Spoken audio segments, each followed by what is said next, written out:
llega la noche, yo recuerdo tu cara y en las olas del mar siento tu voz y en la luz de esta luna es tu piel que me roza y esta brisa azul trae tu corazón más cerca de mí.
Su cara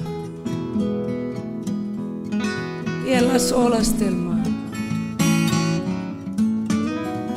yo siento tu voz y la luz de esta luna es tu piel que me roza y este brisa azul trae tu corazón más cerca de mí. Esta brisa azul trae tu corazón más cerca de mí.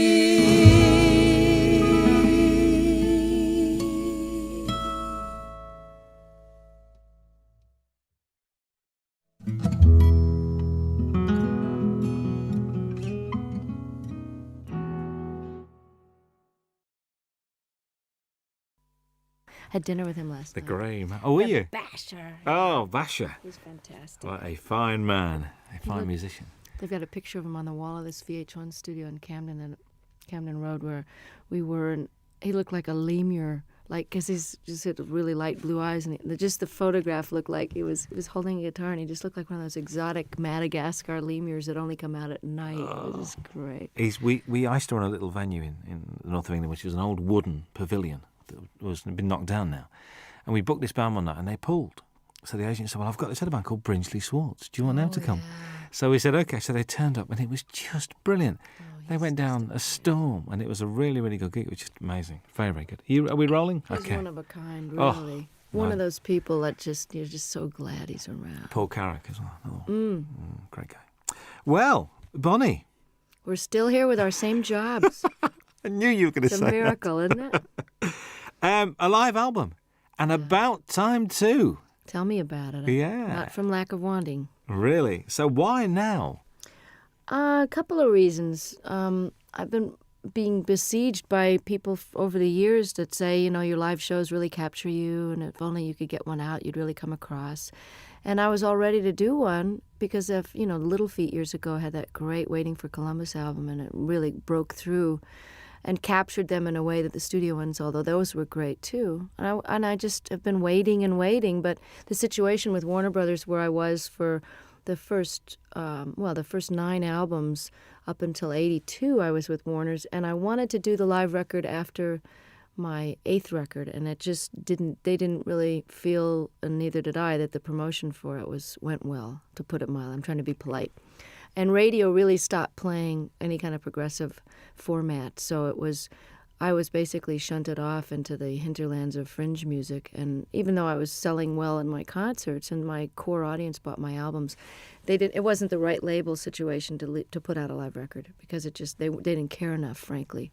So it took me a while of waiting to get on a new label, and then God knows after the Grammys hit, things have been really great with EMI Capitol, and I wanted 3 studio records under my belt to draw from great songs that people would be familiar with. And I've been basically planning to have this lineup of guests for a long time now, and finally I've got the great band that can play the songs as well as the ones that play in the studio, because most of them are the ones that are on the records.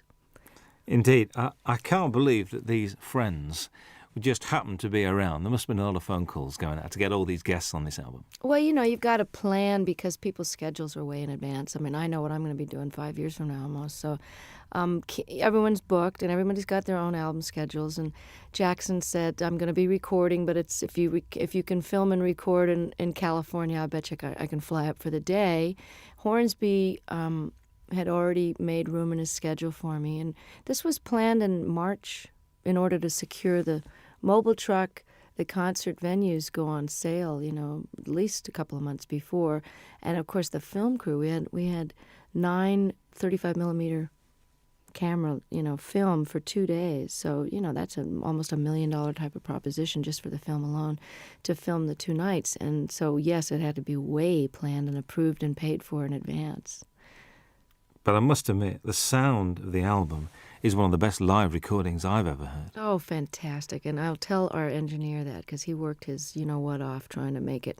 Because I'm not a big connoisseur of live albums. I mean, I listen to James Taylor's and Peter Gabriel's and of course, Little Feats I play a lot. And I have some live Westwood One radio programs that I've listened to and gotten copies of live performances where I've missed someone's tour. But I really wasn't an audiophile enough to know that it turns out, I found out from doing interviews, that most live albums get listened to once and put on the shelf. So Ed said, he really wanted to go for, making this the best live sounding record he's ever heard. And he studied a lot of them about how much room echo to leave in and how much clapping between songs and how much talking. Where there was a lot of deliberation that went in. And, of course, each song is from sometimes a totally different night in a totally different hall. So there's a lot of post-production work that went into this. And it works so well. A couple of things. Vince Gill has described you as the wildest lady he knows. All right, Vince. What do you think about that? I think he's the guy all of us would love to get wild with, actually. He's the nicest star. Well, actually, Brian and Bruce and Jackson, my special guests, are pretty nice, too, in the unneurotic field. You know what I'm saying? Like people that are just folks when you meet them. I don't know if that was your impression, but I know that Vince and I, over the years, I mean, when he was in Pure Prairie League and I was still on Warner's, we ran into each other, and we actually did a duet together when he was first a solo act. We did a song called Let's Do Something Even If It's Wrong. And he and I were both kind of wild. I don't mean that in a biblical sense. I just mean, wild rockers. We didn't get into this line of work because we like to go to bed at 9 o'clock. Well, you don't start till late anyway, do you? It's not late. You know what? I get up early when I'm off the road, I like the daytime hours because if you're not up partying at night, there's really no reason to be up past midnight unless you just get into one of those great moments when you can write and you're reflective and everybody else is asleep. But I've started to really like the early morning dawn hours. In London, when there's nobody else around, it's very good. I was in New York last year, and we drove out of the city we just drove out for about an hour at about 6, 7 o'clock on a Sunday morning. Nothing in New York. Very strange feeling. I very, bet it was very bizarre. strange. I bet. Very, very weird. Do you think marriage has given you a different outlook on life? Have you calmed down or not? Or do Michael and you have a sort of a thing, you know?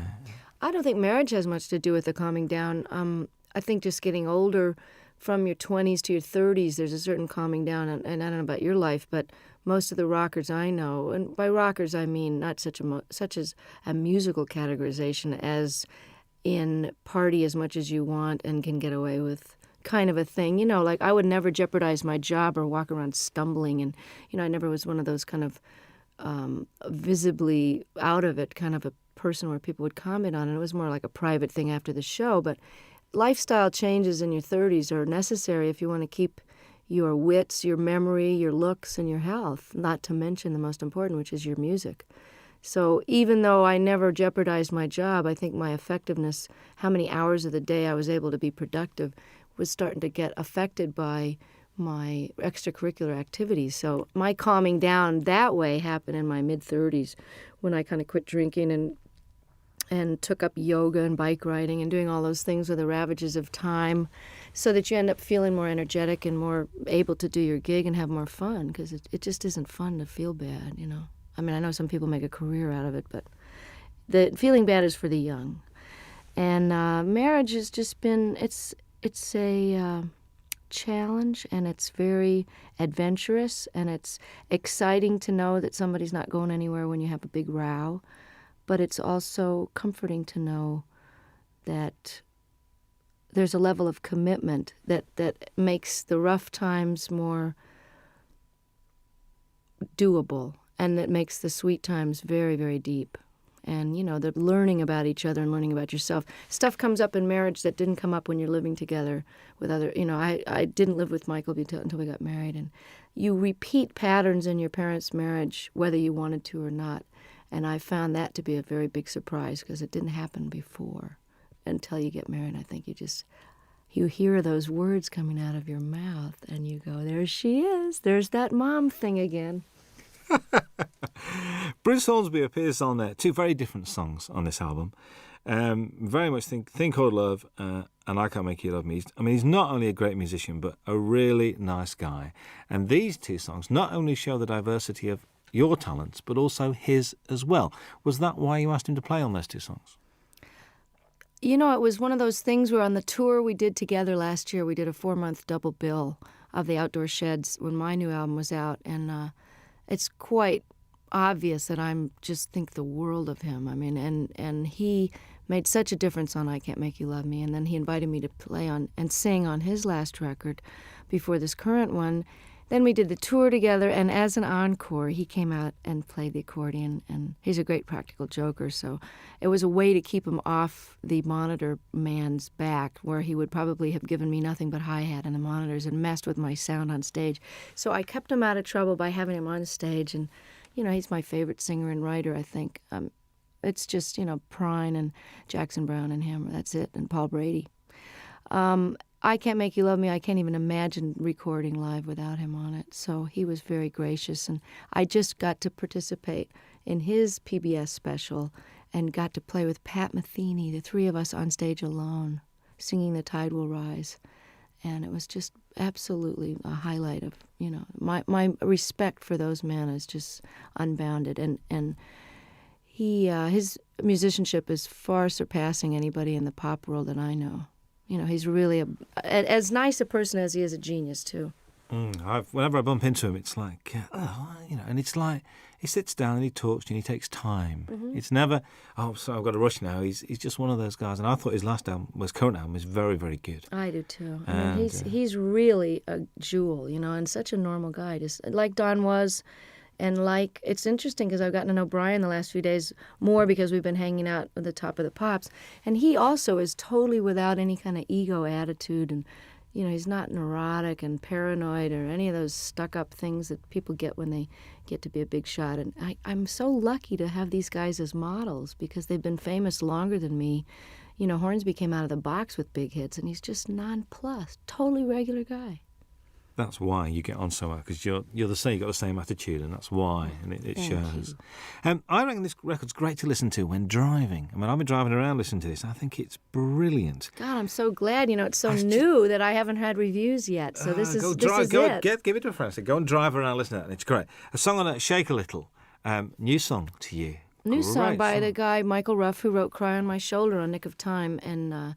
I listen to so many tapes of things where people have a cover letter that says, "This is so perfect for you. We've had you in mind," and then it's just dreck. So I appreciate the thought, but, I don't know whether to throw a bucket of water on them the next time I see them or just never answer their phone call. And then there's these jewels like Michael Ruff, who's a brilliant artist on his own and has never gotten the attention he deserves. And I think he's actually got quite a good career in Sweden going on for some reason. But he had 2 great records on Warner Brothers years ago, and the women are all mad for him because he's absolutely gorgeous. But what an unbelievable tune. I'm glad you mentioned it because I love it. I think it made a good single, actually. I was listening to it. I think so, too. A good single. Matters of the Heart is haunting. I mean, that's one where I think you mentioned this capturing the audience. You could hear a pin drop in that auditorium. They're all there as one, I think. I mean, and hadn't heard the song before, too. So that was really which is great. like, oh. Yeah. And, did you feel that was a special performance that night with them? Exactly. That was why we picked that night's performance. I mean, all the great part about recording 6 nights is that we really got the best performance of each one. It was hard to choose sometimes, but there was always one that had that pathos and a unity of, whether it was a spontaneity or just not thinking about it. Everybody forgot about the tape, and the audience, for whatever, it's almost like a great meal or making love. There's just that one evening where you're doing the same thing with your lover that you've always done, but it's just fitting and feeling perfect. And that this track has got a soulfulness to it, kind of a Ray Charles thing that, Michael McDonald is an incredible writer and singer. So the fact that to wrap myself around one of his songs like this is, you're as good as your material. And like I Can't Make You Love Me, this is one of those classic songs. I think what's nice about this record as well is it's not Bonnie Raitt's greatest hits live, which I'm so pleased about.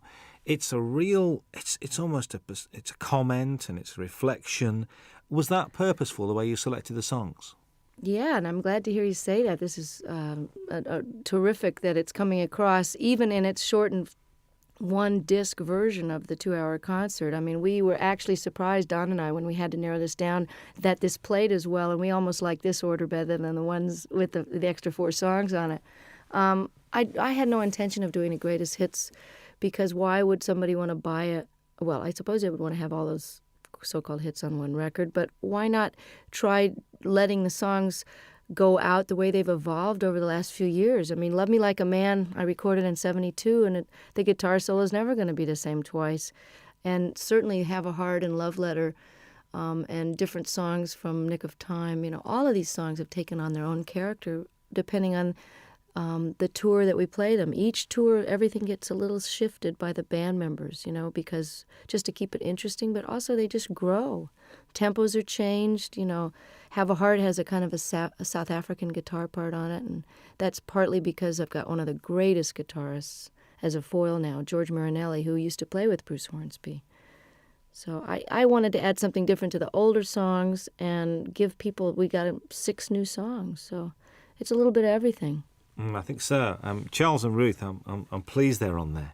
I get the impression the way you were together, there's a real mutual respect amongst the 3 of you guys. Oh, total. I mean, of all the people that are on a stage at once, everybody has admiration so deep that, I hope it comes through, and I'm glad to hear you say that it can be felt, because Ruth Brown single-handedly was such an influence on Etta James and Aretha Franklin and all the people that I grew up listening to when I was old enough to read about their influences. They were the ones that mentioned Ruth, because I, of course, was only, 1 year old when her first record came out. But she's built Atlantic Records with her singles in the late 40s and 50s, as did Charles Brown, who's no relation, by the way. They just from a totally different part of the country, but he also was seminal in starting the whole West Coast blues sound, the transition between the post-war jazz era, and he took his Texas very funky roots. He also was classically trained, and he melded them into the style of jazz with the Art Tatum flavor and the beautiful classical music, to where Nat King Cole became famous based on the music that Charles Brown was doing. And, of course, Ray Charles is a direct descendant, although he doesn't credit Charles, and has never turned around and really helped him, nor have Chuck Berry and some of the other people that really grew up idolizing him. And I always felt it was strange that the great rhythm and blues artists and the white artists of today, who owe such an incredible debt to these pioneers, would not only not put them on the show, or at least throw some money towards the organization out of which they can get some health insurance, since they didn't get any royalties. Because this is the biggest criminal revelation I found out in the last 6 years, is that nobody before 1970 did get royalty participation. And we've just now gotten to the fourth large company to only now, 6 years after the organization was founded, to agree to pay a 10% royalty starting today, for example, as opposed to 30 or 40 years of lost royalties and 10 years of CD sales with no money coming, no health insurance. You know, every other industry has health insurance and takes care of their own, except ours. So this is a call out to the other artists that are listening and fans to make sure you support the reissues that are paying royalties, and don't buy the bootlegs, and don't sell the records direct. You know, send the money directly to the artist, believe me, before you rip them off for the third time. Absolutely. That's the Rhythm and Blues Foundation as well we're talking about. Yeah. Good to see blues on this. A fine tribute to Mississippi Frank McDowell. And I remember one night in the middle of winter going to Lancaster University, which is like in the middle of nowhere, because a friend of mine rang me up and said, "We've got to go and see this guy playing." I said, "What's it?" He said, "Mississippi Frank McDowell." I said, "Okay, we'll go." Went along, there was 8 people there. But the guy putting it on loved him, and it was obvious. The guy running the gig said, "Look, I spent my money on this, and just come and enjoy yourself." Isn't that the greatest? Because Fred, I'm telling you, was the most exuberant blues man. You know, they always say, oh, they're so full of pain and grief. I mean, Fred loved to play more than anybody I ever saw, and they're just re-releasing I Do Not Play No Rock and Roll, one of the greatest double albums, and I think it was recorded here in London. I'm not sure if that was the one, or maybe there was just that in concert where he's wearing this Mexican poncho over a bright yellow sharkskin suit with a bolo, string tie, just unbelievable getup, and loved the girls used to just flock around him, these little white American and English girls just bat their eyes at him, and he loved it so much. Just like John Lee Hooker is just rolling around enjoying his success now, Fred was like that, and one of the greatest Delta bluesmen that ever lived. I mean, you say on there, you think these songs get better with age. Do you think your work gets better with age? I sure hope so. I mean, don't you think you're better at your job now? You got more seasoning and humor and perspective and knowledge. I mean, I always think people, as they get older, if they're lucky enough to keep their wits about them and don't get too cranky and discouraged, that people's wisdom and opinion at 70, 80, 90 years old they're like gems, If you're smarter now at 45 than I was at 25, why won't I be even smarter at 65? So I hope that my music is richer and deeper and more accomplished. And I never saw B.B. King or John Reid or Pablo Casals or Segovia get any less with age. They just got more. Absolutely.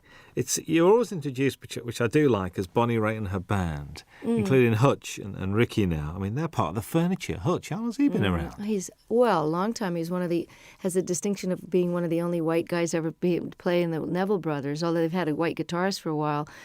He is so respected by every type of musician. He played in Central America, lived there for a while. The New Orleans cats think he's just it. He lived in San Francisco, was in a band called Copperhead. He knows Celtic music inside and out and can play jazz, Algerian music. I mean, there's nothing the guy can't play. And if you ask him a question, he can give you every detail of every side musician. So he's like a walking encyclopedia. These are sort of nice guys to have around, I think, to contribute to what you're doing. Oh, I'm so lucky and this is the best benefit of success, is that while Hutch has been with me for over 10 years, at whatever salary level I was at, he was with me during the rough years in the 80s too, rough meaning couldn't pay very much. Ricky, who has been a successful producer living in Australia, doing film scores and, just co-produced the Boz Scaggs album. And, for those of you, Ricky Fattar from South Africa, he was in a young band called The Flame that was quite famous and was in the Beach Boys for a while. I'm able to afford musicians of the level that I've got now, and that is probably that and raising really great amounts of attention and money for political causes that really need the bucks. Those are the two most incredible aspects of my success that have made the biggest difference, that and good catering, backstage, to actually eat food that hasn't been sitting there for 4 hours. But to be able to play with Ricky and Hutch and have them leave home and come and play with me is just, it's like a dream come true to every night have these guys. And that's why this record was done now. That's why I say in the liner notes, this was the time and you are the reason. Absolutely. Jackson Browne had to be here, really. There aren't many stages that you and him haven't shared over the years, mostly benefits as well, actually. But, to do Opening Farewell is just a bit special, I think. And, we didn't know what we were going to do. I was going to cut this wonderful reggae tune that he did on his last record called I Hear Your Heart Beating Everywhere. I love that song, and I thought we could have a duet, kind of a, We Be 40 kind of a thing. I don't know. And we tried it in my key, and it just didn't sound as good as his. So I said, well, maybe we should send the band off to the wings and just sit here and play Opening Farewell. And it was just done. He came and never had a chance to rehearse it. He never had sung it in that key, never sung a harmony part. And all of a sudden, we're filming and recording it for the history, and he was really a champ. I can barely look at him because I love him so much, and he's so gorgeous and never changes. But yeah, I said that he had to be on the live record because he knows too much about me, and I'm afraid he's going to talk. He knows where the body's buried. Well, I know where his skeletons are buried too. There's an argument that drink and drugs have added to some of the finest music and literature, and also that all the great artists have got to be a shade crazy. Eccentric, crazy, call it what you will. What do you think about that? Totally agree. It's true that some of the greatest works of literature that are currently recognized and studied by even the religious right as great works of art. Hemingway, all the great works of the 20th century, certainly that whole revolution in the 20s, people were faced. I don't know what the expression is over here, but pissed or whatever. There are a lot of that whining and writing about your mother and tortured. A lot of that stuff, when you know about addiction, you know where that mentality is coming from.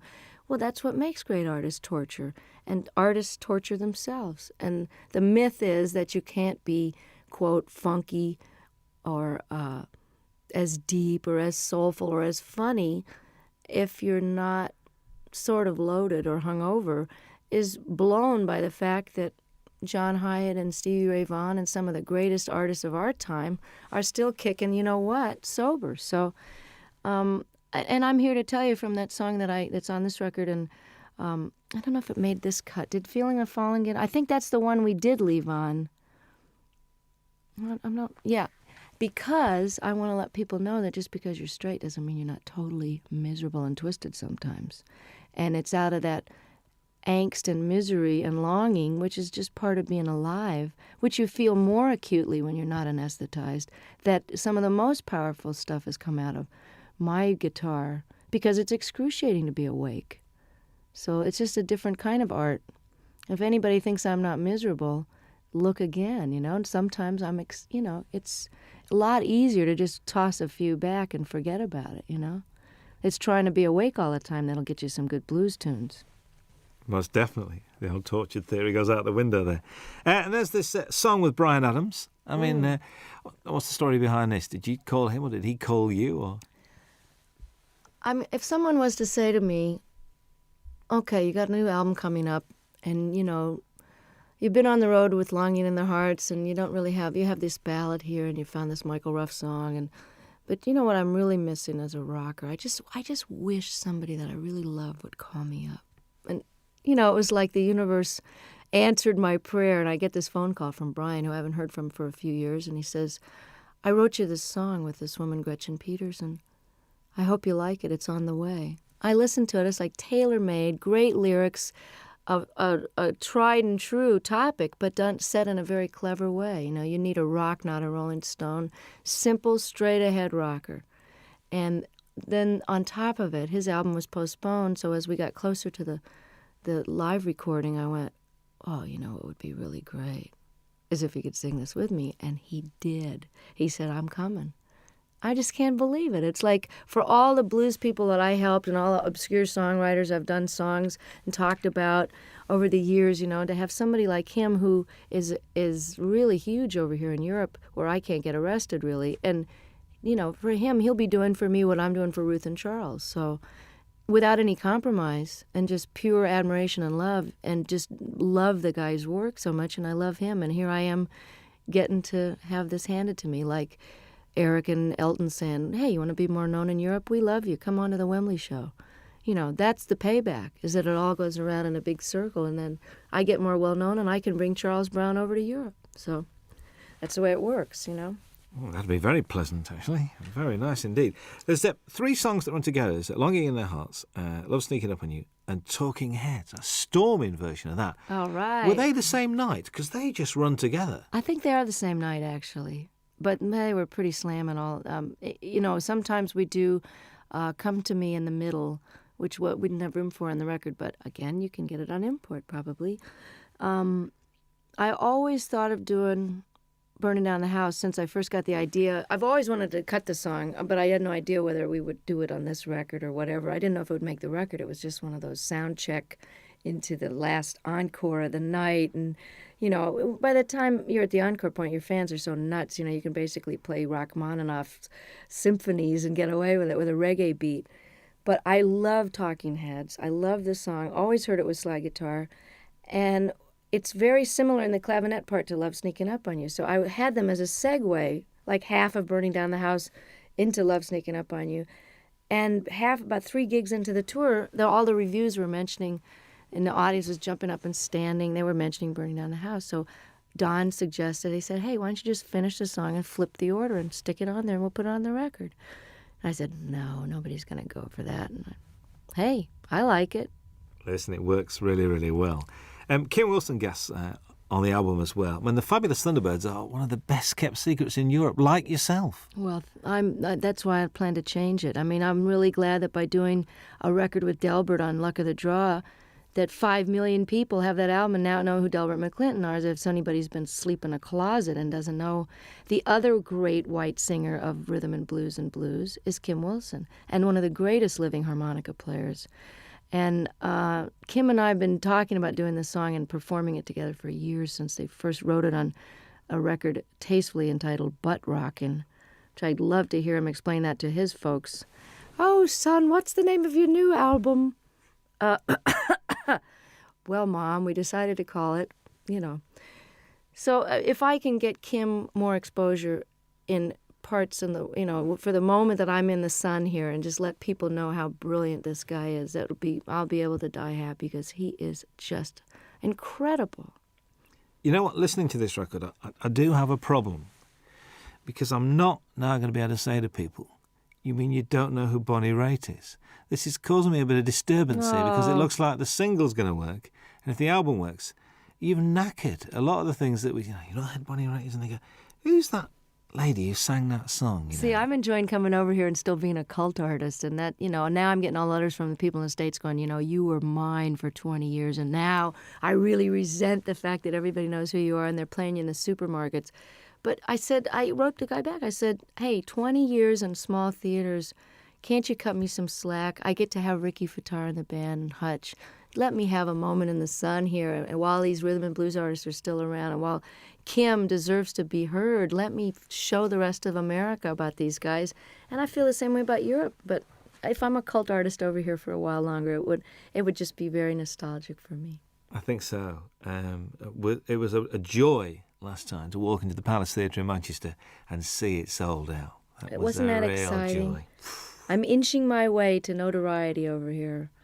And, I'm really thrilled that this record, that you think it's great, because I'm so proud of it. I mean, it took me a long time to get these songs together, and I took a lot of care in the mixing of it and the choosing of them. And I think if you're coming into me new, that you'll be able to get a good glimpse of what it was like before in some of the blues stuff.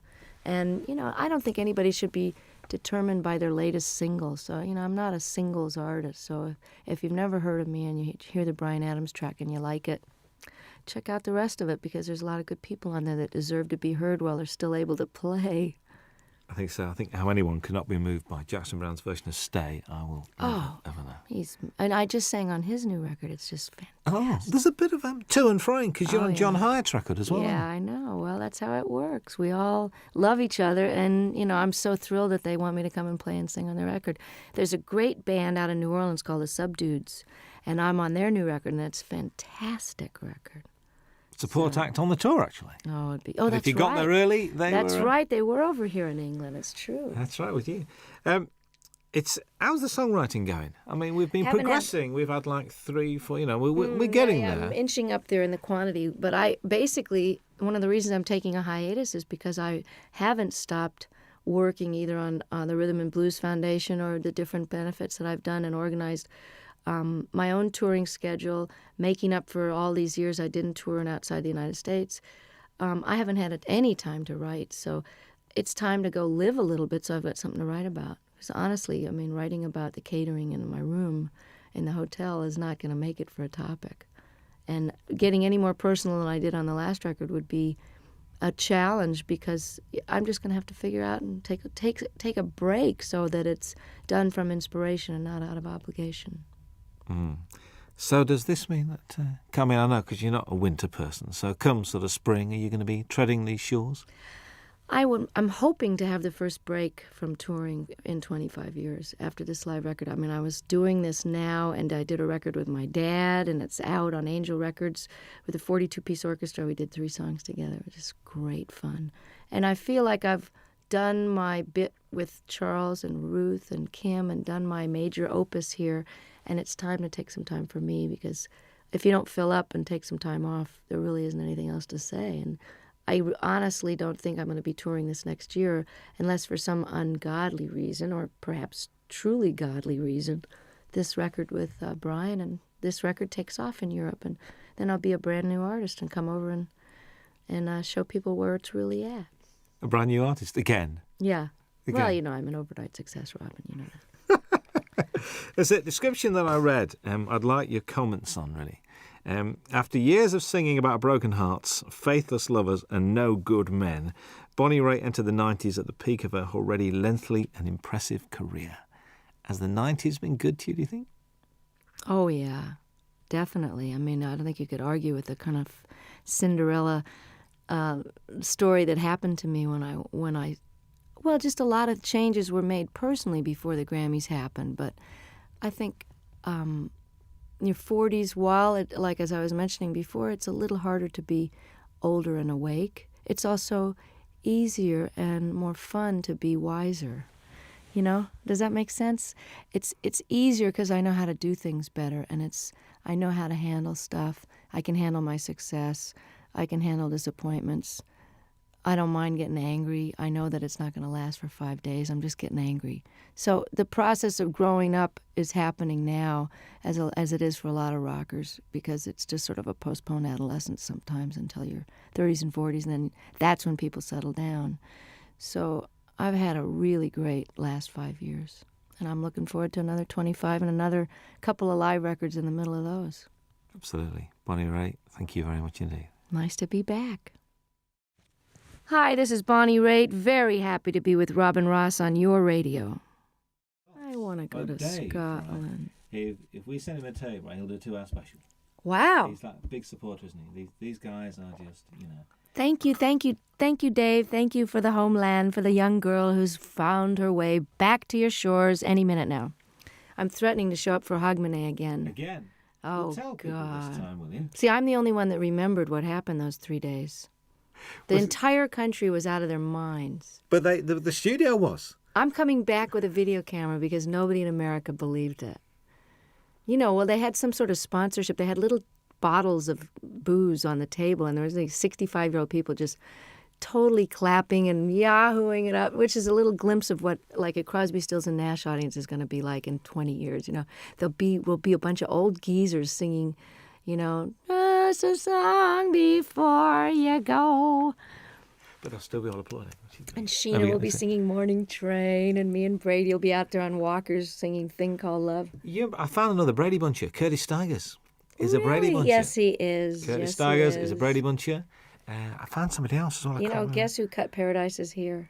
Cher. Heard it from Brady's lips today. I'm not kidding. That'd be great. Let's find it right now. Really? So that must be this new album because she's done the Mark Cohn Walking in Memphis. That's the single. So it'll be on the same album. Well, it's good. I'm glad that she's going to get them some wider attention, you know?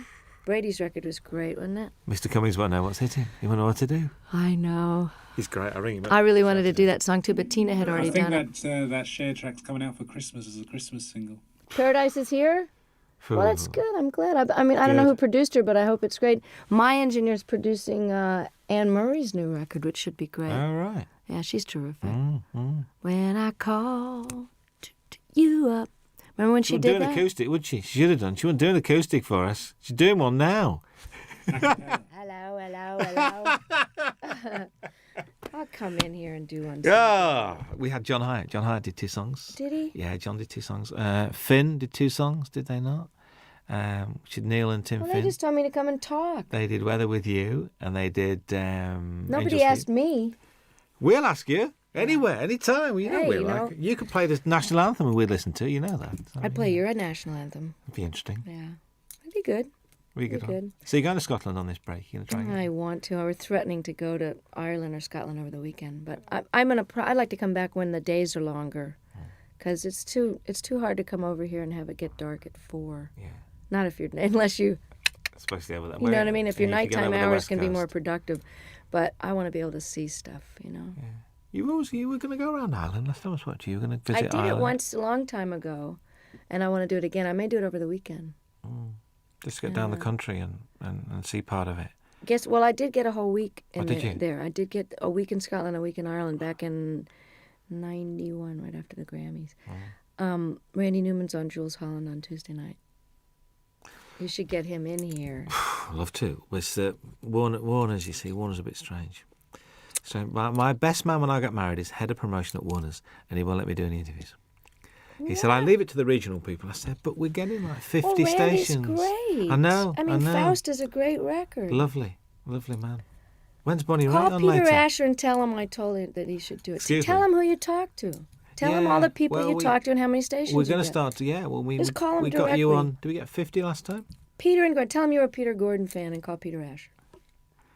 Remember Peter and Gordon? I actually That's went Peter to see Asher. Peter. He's Randy's he used to manager. manage 10,000 Maniacs as well, didn't he? Yeah. He manages Little Feat. And now he's head of Sony, I think. That's right, I forgot. He got a new job. My former manager is head of Atlantic, then head of Warner's, now he's head of Mercury. Moving around. We're gonna fire you. Here's $30 million. Get out of here. Oh God. Now you can pay the musician.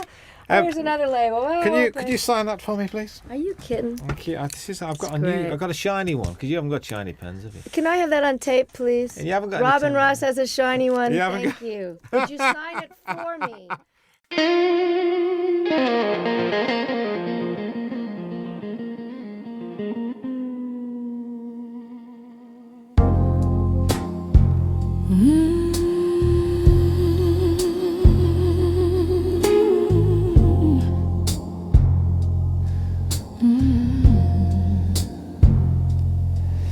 That bass keeps rolling through the night, like your footsteps out of sight.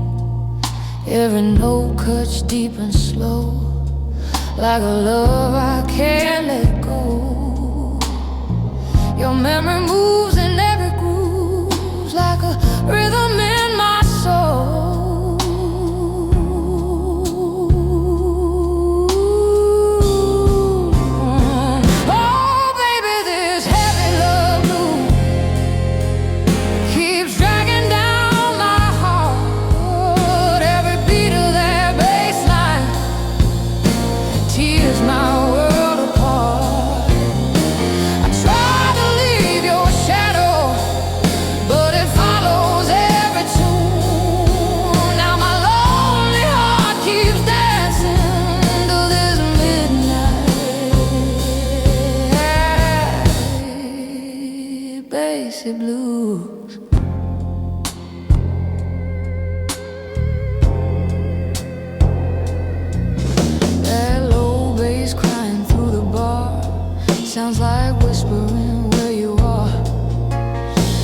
chord the guitar bends.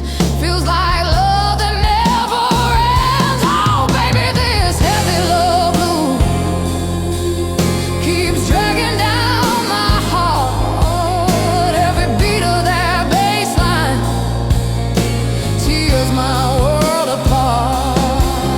I try to leave your shadow, but it follows every tune. Now my lonely heart keeps dancing to this midnight bassy blues.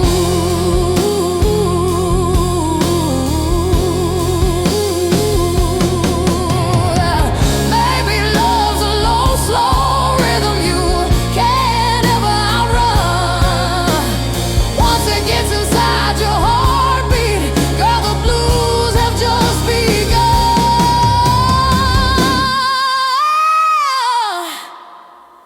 So let that bass keep rolling low. Let the whole world hear my pain. 'Cause every blues I sing tonight still whispers your name.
That bass keeps rolling through the night,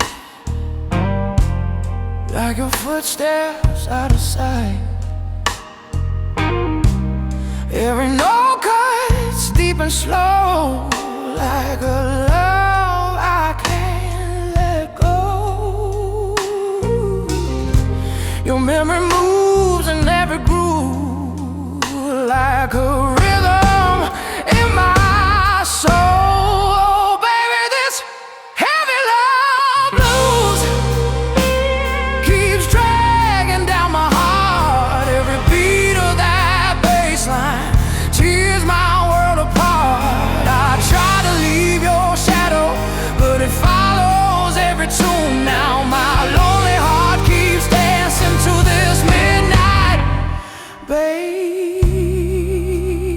Bassy blues.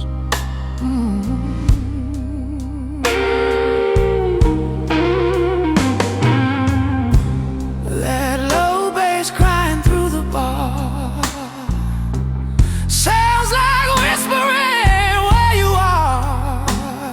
Every chord the guitar bends feels like love that never ends.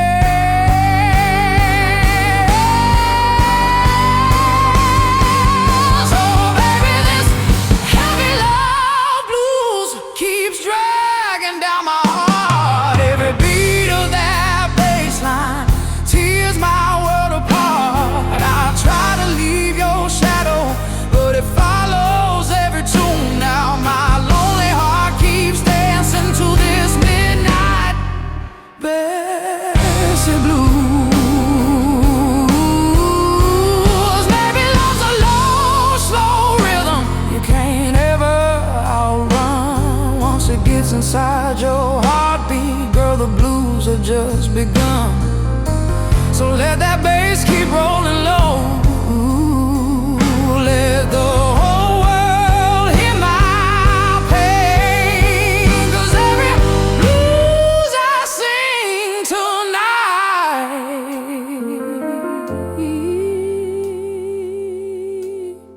still whispers your name.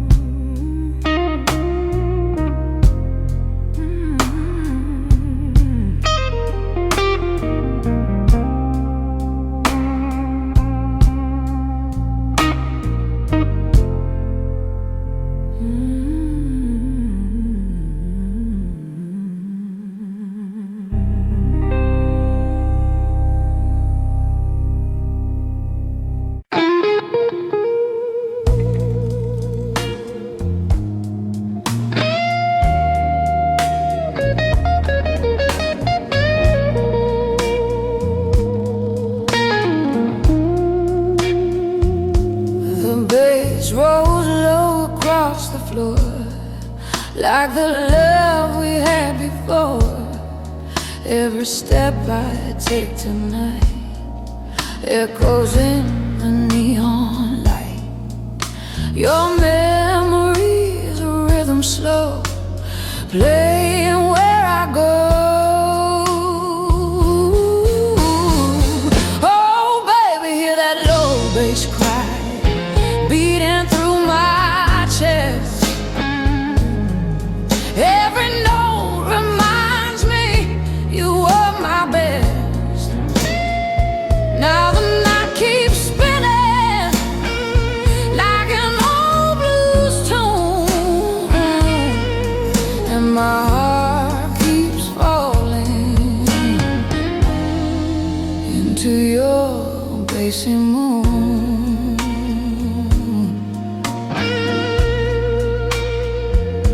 That guitar sings a broken line, like your lips against mine. Every chord the piano plays pulls me back to yesterday. Oh baby, hear that low bass cry beating through my chest. Every note reminds me you were my best.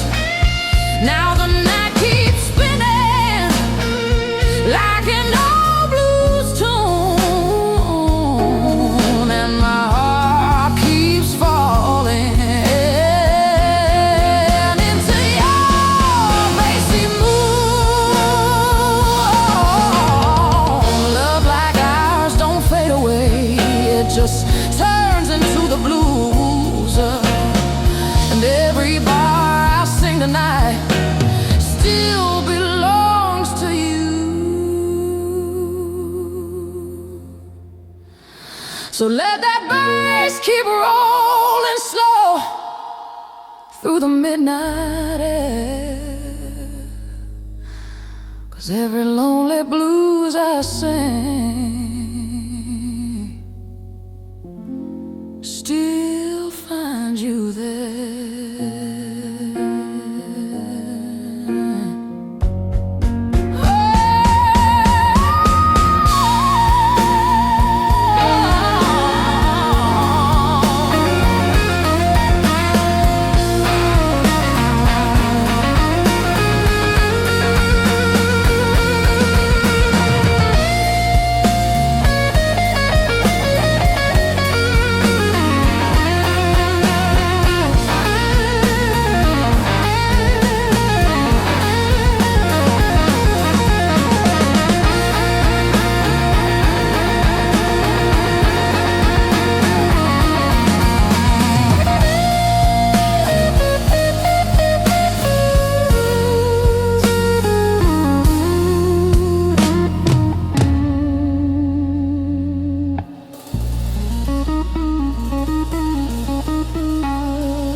spilled it on the floor. Never had I seen a man like this before. I fell in love. Oh, I fell in love. Oh, the last thing I knew, I fell in love with you. Oh, the first time we went out, teaching me to dance, I knew that this was gonna be whatever my romance. I fell in love. Oh, I fell in love. Oh,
The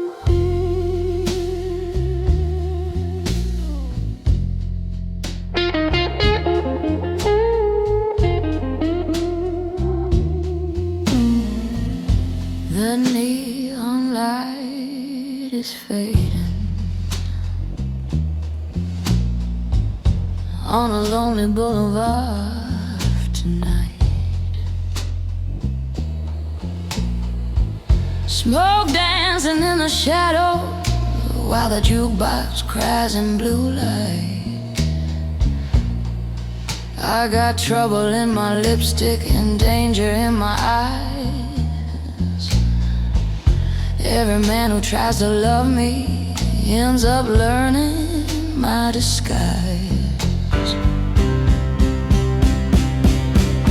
I'm a midnight bad girl, baby, born where the sad songs play. Got a heart full of thunder and a soul that won't obey. Pour another glass of whiskey, let the saxophone cry. I'm a midnight bad girl, baby, and I love the way hearts die.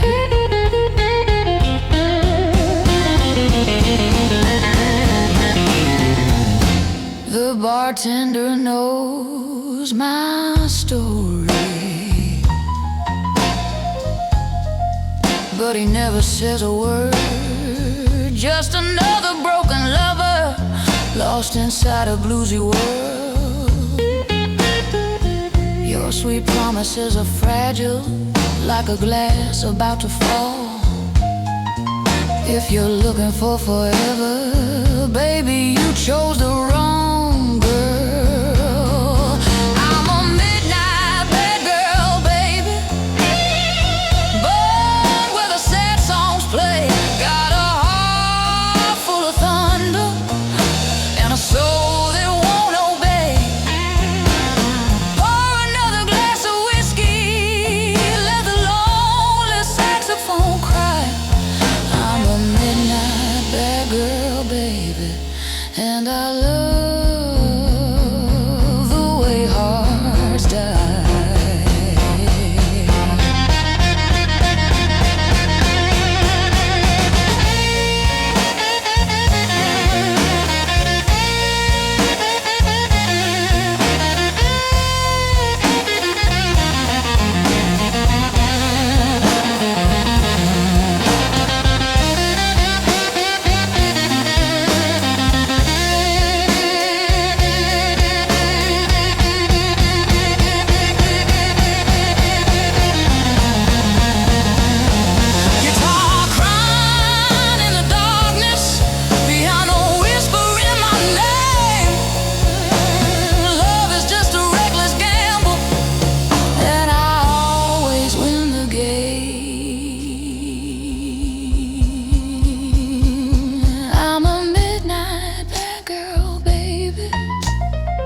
Queen of every broken bar. If you follow where I'm going, you won't make it very far. So let the band keep playing till the morning burns the sky. I'm a midnight bad girl, baby, and I sing before goodbye.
on a lonely boulevard tonight. Smoke dancing in the shadows while the jukebox cries in blue light. I got trouble in my lipstick and danger in my eyes. Every man who tries to love me ends up learning my disguise. I'm a midnight bad girl, baby, born where the sad songs play. Got a heart full of thunder and a soul that won't obey. Pour another glass of whiskey, let the lonely saxophone cry. I'm a midnight bad girl, baby, and I love the way hearts die.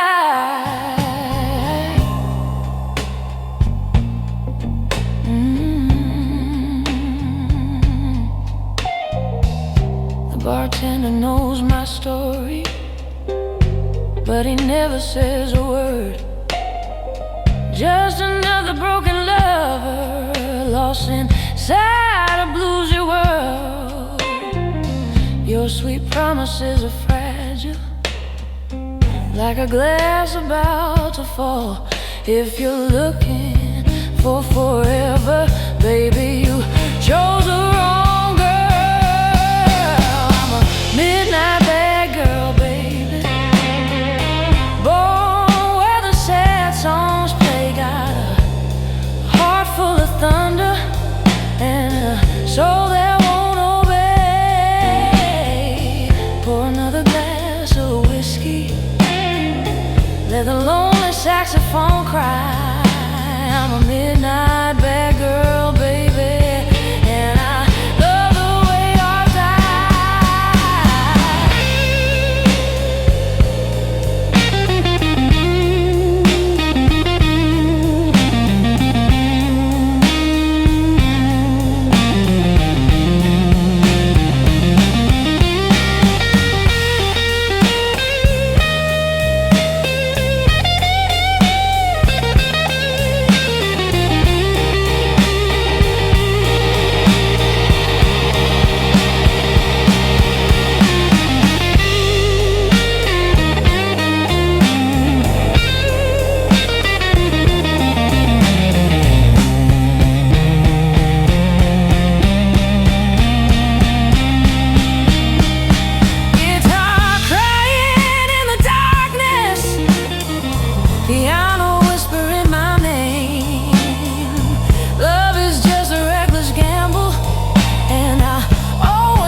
let the band keep playing till the morning burns the sky. I'm a midnight bad girl, baby, and I sing before goodbye.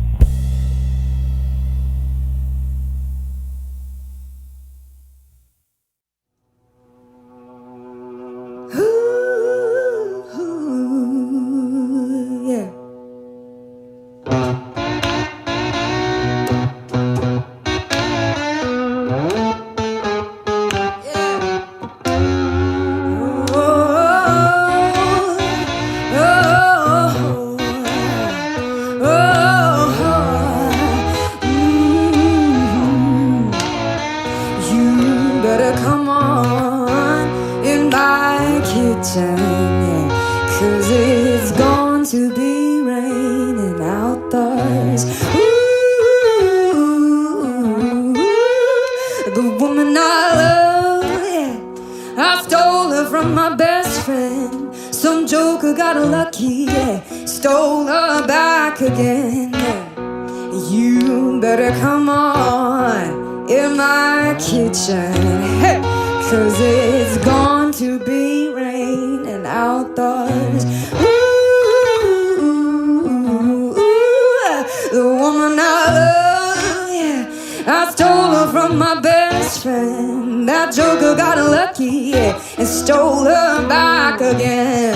Hey, you better come on in my kitchen, 'cause it's going to be raining outdoors. Ooh, oh,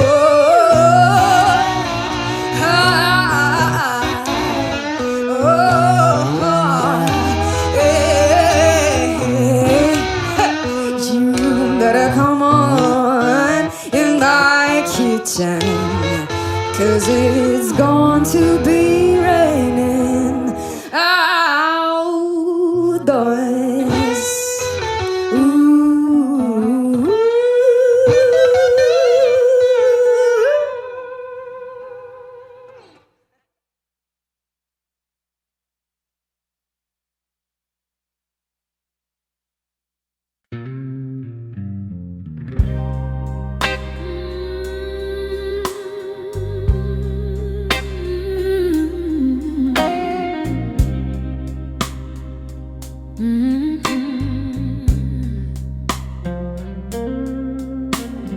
Bass rolls low across the floor like the love we had before. Every step I take tonight echoes in the neon light. Your memory's a rhythm slow, playing where I go. Oh, baby, hear that low bass cry beating through my chest. Every note reminds me you are my best. Now the night keeps spinning like an old blues tune, and my heart keeps falling into your bassy moon.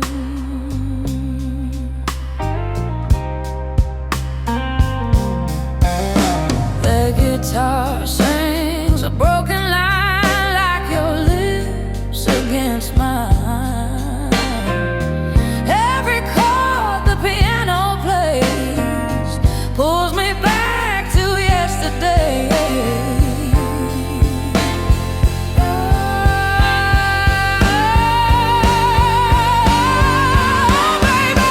Hear that low bass cry beating through my chest.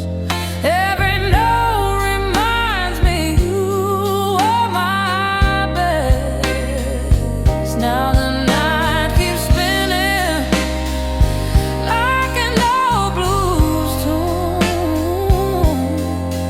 and my heart keeps falling into your bassy moon.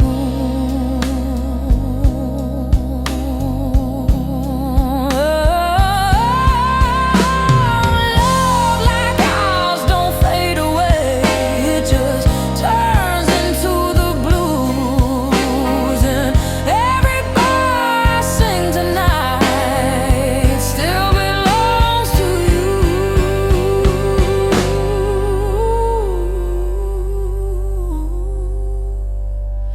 So let that bass keep rolling slow through the midnight air, 'cause every lonely blues I sing still finds you there.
mean I got you on the back foot, and you know I got you really good.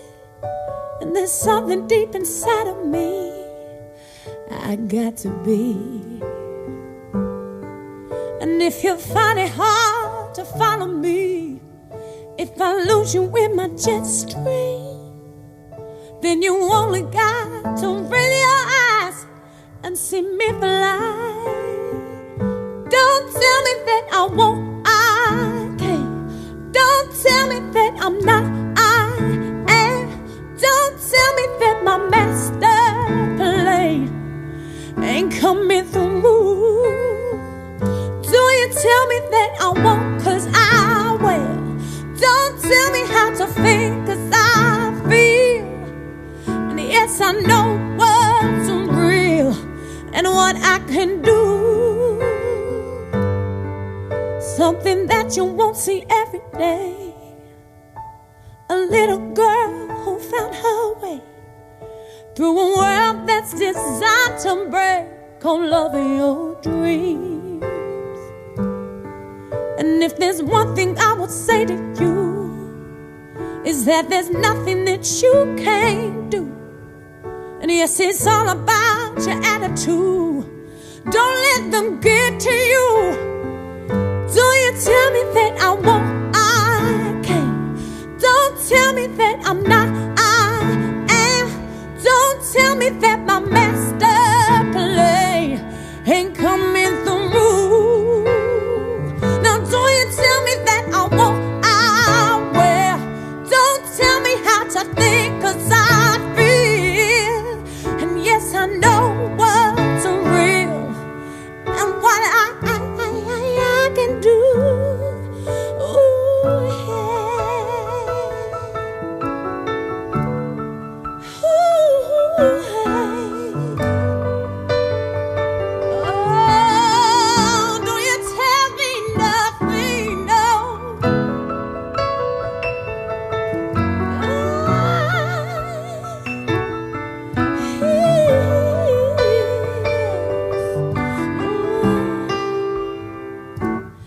And we're singing in our own voice. We can make that choice to be free. Yes, we're singing